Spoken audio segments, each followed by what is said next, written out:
So ito na guys yung aming pang 4th day ngayong araw na pinapagawa yung aming bahay. So ipapasilip ko na sa inyo kung ano yung progress niya. Ayan, saka guys sa totoo lang ang daming makukuhang customer ng aking contractor dito. Kasi sobrang dami pa rin talaga ng magpapagawa ng bahay dito sa subdivision namin. Ayan na guys yung loob, bali nakaano na siya. Mayroon na siyang tiles.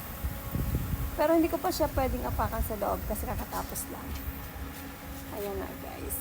Tapos bukas, gagawa na sila ng divider at saka magpipintura sila.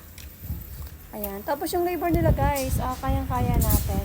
Pwede na rin kasi talaga kaming lumipat dito.